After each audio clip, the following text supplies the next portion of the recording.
Hey, Trent. Hey, Trevor. Welcome back. Hey, Good, thank you. I'm doing well, and welcome back to you. Yeah. So, we're still in the old Empire building, and we're gonna be here for a while, huh? Yep. Yeah, we'll be here for a little bit more, and then we're gonna make that move to downtown. So, do we know when that's happening yet, or we don't still? So I think we're closing end of March, and then we're gonna have a rehab. Just get it all gutted and up to Empire standards. Okay. Make it look nice. Get our podcast studio in place. First thing I want done is podcasting. I don't Right. care about the rest of the building. Get some podcasts. Keep going. Are they gonna keep it similar to like this type of situation where they just have a room? Do you know? I think it should be a room off to the side, but I think it'll be something kind of like this setup, so we can do it that way. I'm not 100% sure. All I needed to know was securing where my office was at. Oh, there you go. And that's it.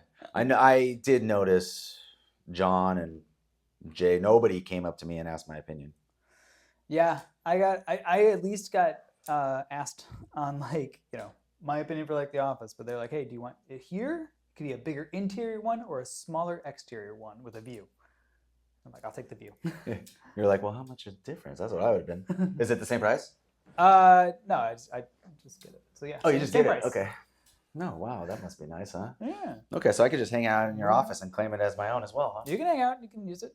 Okay, well, that goes for any realtor, anybody that wants to come in. There's always going to be conference rooms and stuff. We have conference rooms here. Yeah. We have different things, and we'd love to have people in, and you can use the podcast studios or anything like that. Find a good way to do events and everything in there too is the plan. Yeah, I mean, maybe eventually we could have people pop on the podcast, you know. That'd be fantastic. Yeah. Some guest pop-ins. Yeah, you know. Ooh. Share some experiences. Maybe I could actually do like some sort of structured interview. I don't think so. That's not my MO, but it would be fun to just kind of talk to other people besides you. Yeah. Oh. Oh. All right, then. Well, that's good. I got so much insight. That's how exciting lending is. I can only do it for so much. Well, luckily, this podcast really isn't about. I mean, it is about lending. It's loans and lending and all that type of stuff, and listings, of course. Yeah. But it's more just kind of about Florida and real estate and lender camaraderie and just talking about just everything. I think. Yeah, and I think also part of it too, with the focus on Florida, we do a lot of convincing people to leave other states to come here. California, come on over. New York, come on down. Well, I mean, I don't know who would be staying in those states right now. So if you're watching that, I apologize. So, I grew up in California, so I feel like I could at least talk trash about California. It's one of those things where it's like, if you hadn't lived there, if you hadn't experienced it firsthand, maybe you should tread lightly on what you're saying. I think, I agree with that too. I grew up right outside of the Bay Area, right outside of Oakland, California. There was a lot of places I couldn't go. When I went to my uncle's house, I had to duck down in my truck so that nobody at the corner store could see us as we drove by. So that's the lifestyle, at least. So I'm going to talk trash about it. Yeah. So, you lived it. Yeah. Escaped it. I escaped it. Yep. Now you're like, all right, I can talk about it. Yeah. And the funny thing is, like, I don't know, did you know this, but like people think that most people in Florida are crazy. Yes, 100%. Okay. It's the whole Florida man thing. The Florida man thing. Yeah. Yes. Like it just is it the air or what is it? It's the media. So the media, the reason we have it is one, obviously there's the mixing pot of like a bunch of people come here from different spots. So you have a clash of idealisms, right? Okay. But the whole Florida man thing started because the way that the state's rules on putting out stories is that you would just simply refer to somebody as like Florida man. Okay. So that's how you do it. Oh, it's Florida man this, Florida man that. He's not our superhero. He's just like, it's random people doing random dumb stuff. And you have it in every state. Somebody does something dumb somewhere right now. But that's what happened is, so it became this whole meme. It's like, Florida. Well, it reminds me of like in Texas, everything's bigger and better in Texas. Well, everything's crazier in Florida. Yeah. Like it just, that's the mentality people have. And when I moved to Florida, people are like, you're moving to Florida? Like that's the craziness. And I'm like, yeah, okay. I guess so. I guess I want to be part of it. Yeah. We are the third most populated state. Did you know that? That makes sense. Yeah. I thought New York was more populated than us, but probably density, probably population per square foot. Definitely New York. Definitely. California is the most populated. Texas, Florida, New York, and then Pennsylvania. Those are the top 5. Oh, a lot of people like Hershey's. Yeah. So, but you're right. Density wise, it would make more sense that New York is, you know, but overall, they're quite a bit less than us in population, I think. So, Yeah, I think we talked about that on like a previous one when we were going through some of those metrics. I think the fun part about Florida though too is that like you can control the craziness. You can pick where you want to be. Like there's areas that are dense city life, like nightlife and everything happening. I'm close to Disney, and then you have areas that are quieter and calming and peaceful. So like I'm more north of Orlando area, yeah. and we love it. We moved from St. Cloud to there, and like it's great.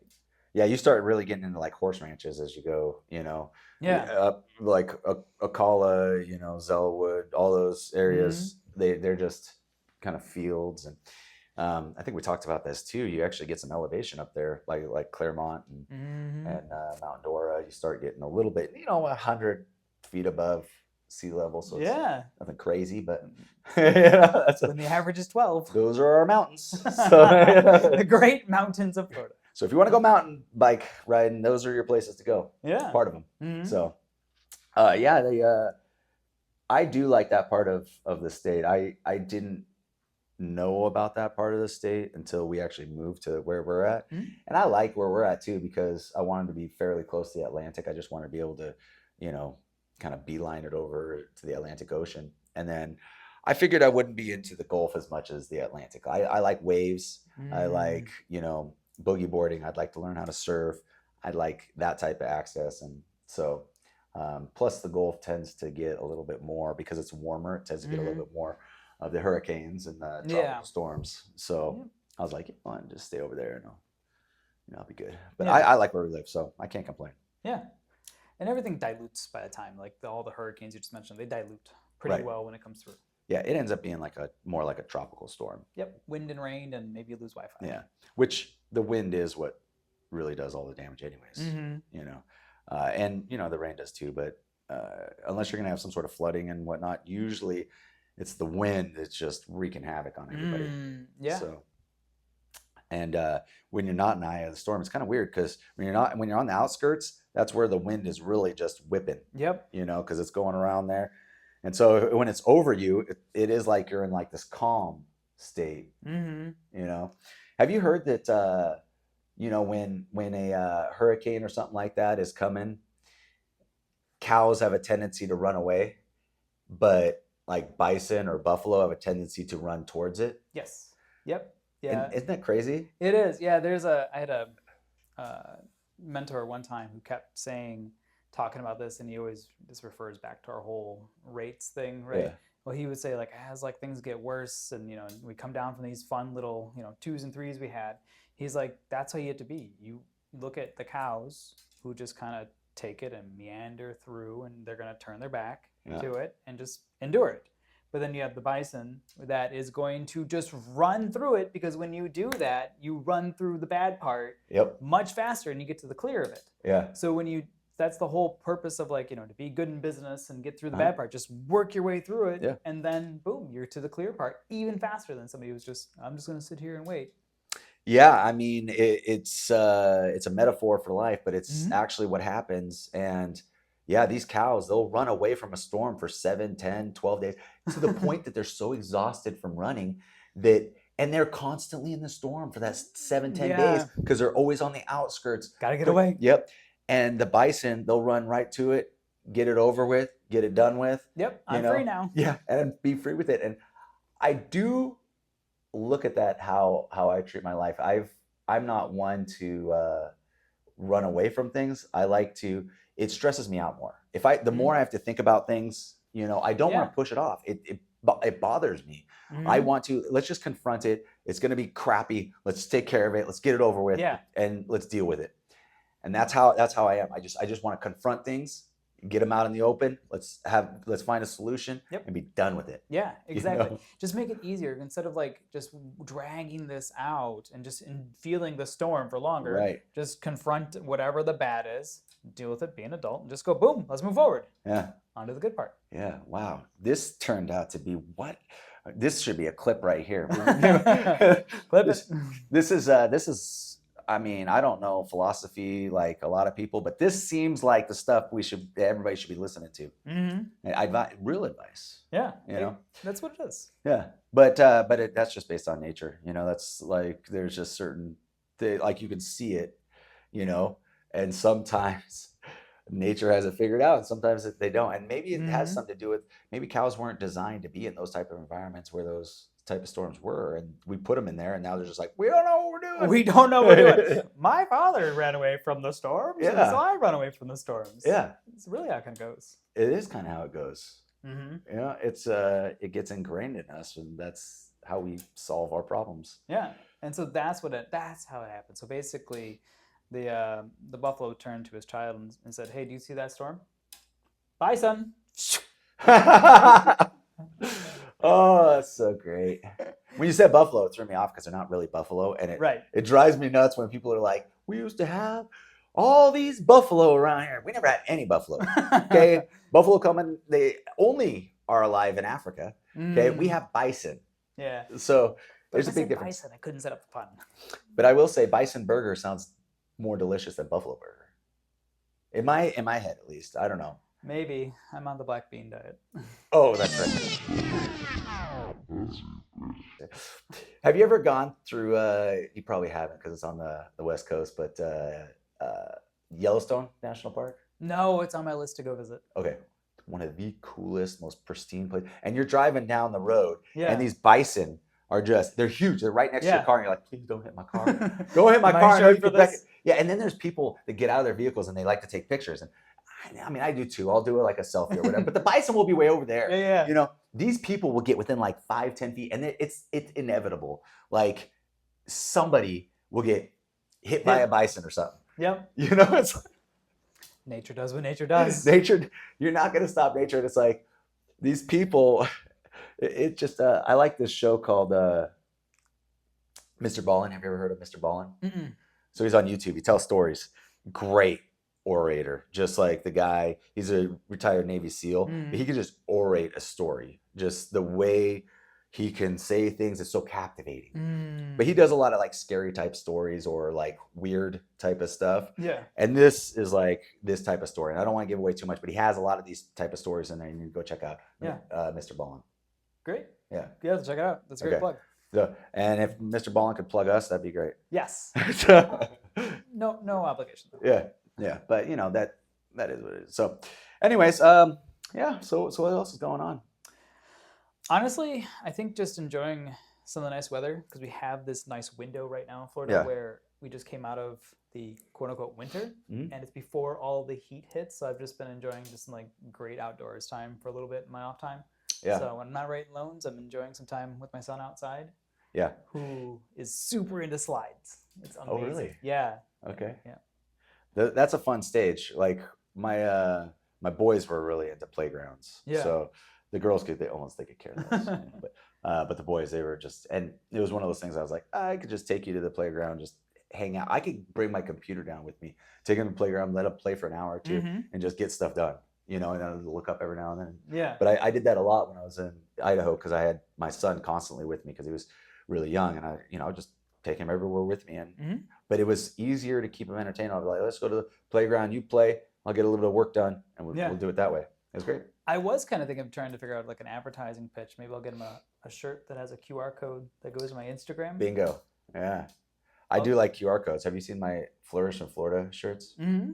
Yeah, those are good. Yeah, they're good on that. I like the look of them. You know, I just my problem was I printed them on cheap shirts. The trick is you got to find the great shirts that you want to wear all the time. Oh. Otherwise, the shirts they are just like, this doesn't feel very good. You don't want to wear it all the time. So I need to reprint some, but you know, and I don't know about this theater, but I am sweating like crazy in here. I don't know if you guys can see it on the screen, but there's usually you can see beating on the head, and it's just like some fans in here. Yeah, I don't know what it is. Maybe more followers of the podcast, then we could get some fans in here. Yeah, a week or two ago I was sick. It could just be my body just not knowing how to regulate body temperature too. It's just getting back to this. Yeah, Yeah, it's still like that. I was working out this morning. I was like sweating like crazy, and I'm like, I Mm. love it. Yeah. But at the same time, I'm like, this isn't natural. Like, I shouldn't be like sweating this amount a month. Mm. But who knows? My body's just doing whatever. Yeah. So, but anyways, neither here nor there. I had this one deal. That it we closed on it last Friday, Mm. and this gal is 73 years old, and originally she was a pre-foreclosure, and Mm. originally when we were selling her house, it looked like she was going to get about 55,000 back, Okay. which we're like, okay, you can set up a life with that. Mm. Of course, as things go on, we find out there's a second lien, and the second lien uh, is also in default. And then we get, a week or two before closing, we find out that the HOA she owes 22,000 on. And Oh wait, there's more. yeah, a week before that, we found out that 4 years ago she signed this agreement with this company that paid her $750 for a 40-year listing agreement, and then they recorded it as a lien on her property, and so they wanted 3% of the sale. So we get to the closing table like a couple days before closing, and this lady went from what we thought we're making 55,000 or so down to about 2,500, and it didn't take into account that she was paying $1,000 a month to stay in the home for an extra 2 months. So she would have got about $500. Jeez. So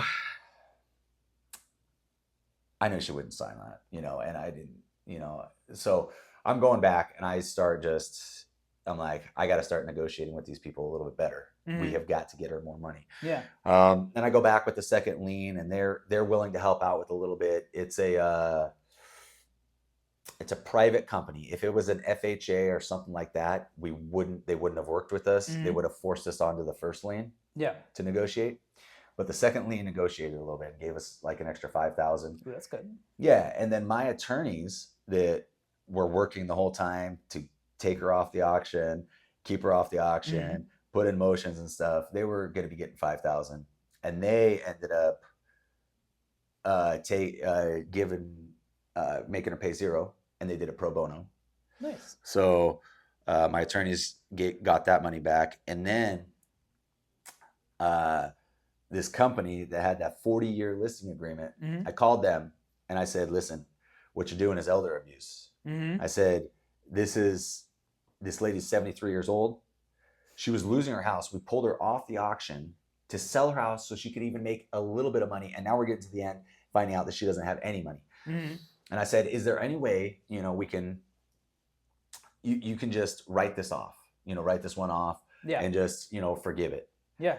And so I'm going back and forth. They keep sending me to a different person. Finally, I get to this higher up, and this company is like a big real estate company based out of New York, but in the US. And they're getting sued in a ton of states. But the Florida Attorney General has been suing them for 2 years to get them to stop these elder abuse deals. Because what happens with these liens is when they get recorded with the county, this lien will sit on there. And so a lot of times they won't even qualify for like a reverse home mortgage or something because that lien is sitting on there, and so you can't clear it unless you pay it. And so these older people have this lien on their house and they can't even qualify for any of these loans or anything. And so they are saying, hey, this is what you're doing is you're preventing them from being able to access their ability to live, you know? And so the Attorney General is suing them right now. And I don't want to drop the name of the company, but I was working with them, and about 3 hours later, I finally get a call back from one of the higher ups at the company, and they're like, we've ruled on it, and we'll decide that we'll give her that she has to pay the money we gave her, which was $750. Okay. So it went from owing almost $7,000 down to about $750. So all in all, in one day, she went from basically getting $500 to getting about $15,200. That's a great win. It's a great win. Yeah. And so I was sick last week, and while all this was going on, and I wasn't handling it. And my wife Jessica, on Thursday or on Wednesday night, was telling everybody, they're like, look, Trevor's been sick. He'll make some phone calls tomorrow. He'll get everything handled. She's Yeah. like, I'm not even worried. And I'm like looking at this. I'm like, she's not even worried. Like, she knows that I'm going to do whatever it takes. And I don't even know that I can get anything handled at this point. I'm feeling the stress. I'm like, man, these people rely on me. And, but she wasn't worried at all. She's like, yeah, Trevor will get it handled. It'll be okay. Yeah. It'll be fine. It'll be fine. And, sure enough, by the end of Thursday and by early Friday when they signed and everybody's happy, like my title guy, he's just like, I don't even know what you did in the last few days. He's like, but he's like, it's incredible. He's like, it's awesome to work to watch you work. And I was like, thanks. It was just made some phone calls. It was just one of those things where it's like, you know what? It's because I don't accept no. Yeah. There's always a way around things. And you just have to explain things to people. Hey, this is what's going on. This is what's happening. And just be completely honest. And I think that more often than not, people want to help you out. And they don't want to be the person that's taking advantage of somebody else. Don't. They just, like that company, they wanted to be in the position to sell her house. Unfortunately, it was to the point where we pulled her off the auction. As soon as I get a listing agreement signed, I get it to my title guy so he can run a lien search. But it takes a while to run those lien searches to actually get the full figures and everything. And so we had an accepted offer. We had everything complete by the time we even actually knew that we ran into all those issues. The whole scope of the issues, yeah. Yeah. I don't think it would have changed the way we operated. Even if I had to make nothing, I still would have worked in that position but it is one of those things, like, we don't know what we're getting into until we get down that road. And then once we get there, we're like, okay, now we need to handle it, And so, but it was my big win for last week. And I just really wanted to share because it's one of those things that you can't plan and stuff always goes wrong. Right. It always goes wrong. And our job is to solve that problem when it goes wrong. Yep. And I see it all the time behind the scenes, like on the lending side, because the lenders get blamed for everything. Like, as a realtor, it's all my fault. As a realtor, whether it's their fault or not, I'm the face of them. And the fact is, underwriting is taking too long. It's not necessarily Trent's fault, but underwriting, Why can't you just look at this right now and just be done? Make a decision on this right now. And I feel bad for the underwriters and the processors and whatnot, but the fact is, you do get the blunt of the blame because you're not in front of the face, and it usually is something to do with lending, like where they need more stuff or whatever. Sometimes it's the client's just not supplying what they need to supply on time and stuff. Well, it is a mix of that, and it's also the underwriter needs what they need to make sure that the lender who's doing the loan can sell it on the secondary market, and we don't have issues. They're making sure this is compliant, but sometimes answers lead to questions, and it's frustrating. I gave you everything. Yes, you did, but now, upon reviewing what you gave us, we have this question. We need another condition, and then just hopefully that's it on that, and there's no new conditions. Yeah. But basically, you're solving problems all the time. Yep. You're just constantly going from solving this problem. And once you solve this one, there's probably going to be another one presented. Probably.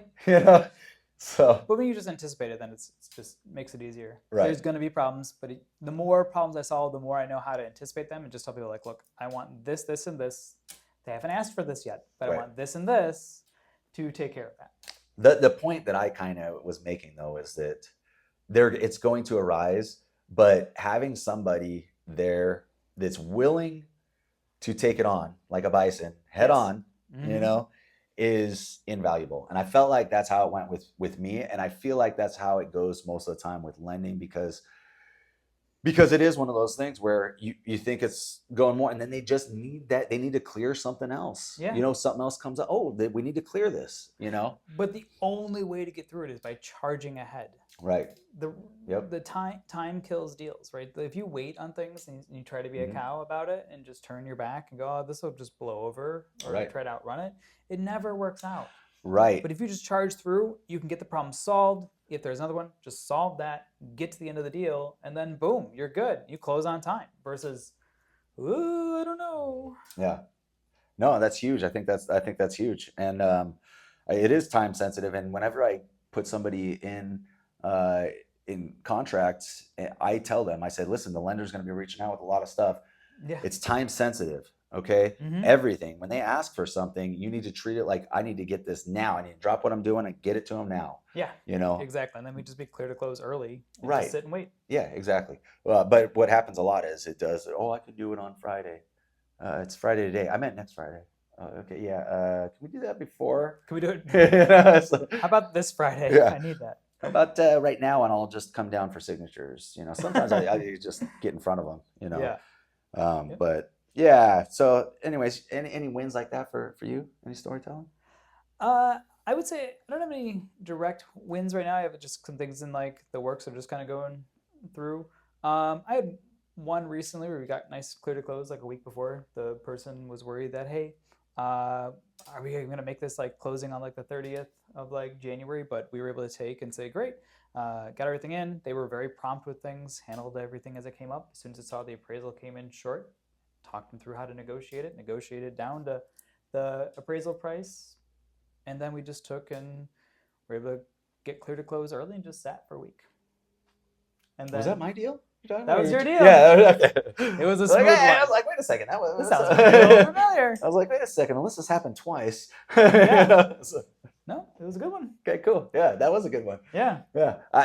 So the way we work a lot of the lending, I work a lot on the real estate end. Like a lot of my business is lead generating and whatnot, but the lending side, I do like to know about, but I'm not working in the business as much. I rely on Trent. Yeah. So, and his awesome skills. So that is one of the things, you know, especially when you use me as lending too, is you're getting a team, you know, and you're getting more availability. I'm available 24/7. He's not available on Sundays, but almost every other time. Like he talked to me on the phone the other day at like 8:30 or 9 on a Saturday or something, or Friday or something. Yeah, I think it was on Friday.